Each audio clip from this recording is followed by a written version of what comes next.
Welcome back. It's now time for Forum Daily's weekly market update with Catherine Murray, host of the Buck Stops Here. Take it away, Catherine. All yours. Thanks, Nima. Hello, everyone, and welcome to your weekly market recap. I am Catherine Murray. Well, we are seeing North American equity markets mixed today, following a lower close in the United States yesterday. And the key reason here for a little bit of volatility and mixed performance really has to do with two fronts. One, of course, the escalating situation in Israel, and then also, of course, the persistent higher inflation. Let's start with that. We did get CPI in the United States coming in hotter than expected, 3.7%.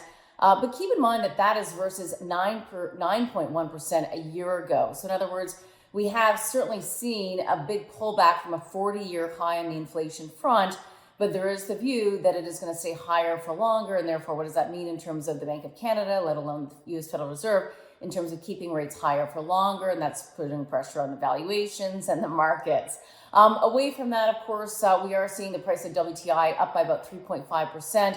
That is on fresh concerns about Israel and the terrorist attack going on in that region, and whether or not we'll see an escalation of Mideast tensions. Obviously, that's what we're seeing right now, and how does this play out? So energy has, in fact, been leading the markets higher. We're also, however, in the United States, seeing the kickoff to earnings season, third quarter earnings season, with the banks coming in better than feared. We had results from JP Morgan, Citi, as well as Wells Fargo today, and the provisions for loan losses were a little bit better than expected. And also the net interest margin was better than expected, and also investment banking a bit better than expected, specifically over at JP Morgan. Away from that, though, as I mentioned, there is certainly a lot of nervousness in the market on a couple of different fronts. And first and foremost, of course, are the Mideast tensions. As we know, or has been reported, Israel has ordered citizens to leave the northern part of the Gaza Strip. So that is what we're watching very closely today. Also, as I mentioned, inflation is persistent, and we'll see what that might mean for the Fed and the Bank of Canada. Earnings season is just kicking off. We're all wondering whether or not we're going to start to see the higher inflation effects on the consumer and consumer spending, and of course, what we might hear from company managements as well in terms of the outlook for the rest of the year, and maybe a little bit of an indication in terms of what we'll hear in 2024. And of course, we are also listening closely to Fed speak. Comes across as a little bit perhaps more dovish, and in fact, the minutes this week that were released from the FOMC indicated such, saying that perhaps policy rate hikes are at or near their peaks. So we'll see. But of course, with the escalation in the Mideast and the price of WTI moving higher, that could keep inflation higher for longer.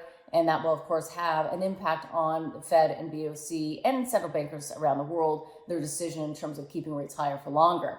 Away from that, we are seeing the TSX move higher today following a down day yesterday. TSX looks to be up by about 1% on the week so far.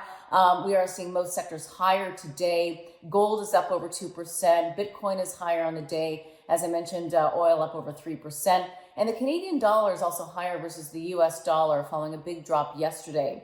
In terms of some of the corporate news that we're hearing and just data points as it relates to the Canadian economy, RBC is out with a report indicating that Canadians are cutting back on spending, and also that mortgage defaults and forced sales are starting to rise in Toronto.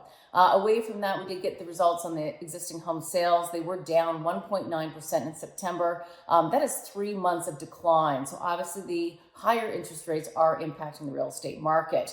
We're also keeping our eyes, of course, on the Canada-India relations. They seem to be in a bit of a holding pattern. This, of course, following Trudeau accusing the Indian government of having some involvement with the murder of a Sikh leader in BC. Following that, of course, India has asked for the diplomats, Canadian diplomats, to leave the country. Apparently, there are still some Canadian diplomats there, so we're watching that story closely as well. And lastly, Nima, I'll end on this. The Rogers family feud is back in the spotlight with the sisters saying that they are suing over the need to have more board access. I'll leave it there. Back to you. All right, thanks for that, Catherine. Again, that was Catherine Murray, host of the Buck Stops Here. Remember, for more coverage on the markets and the world of finance, you could always tune in to the Buck Stops Here every Sunday at 9 a.m. Eastern, only on the News Forum Network.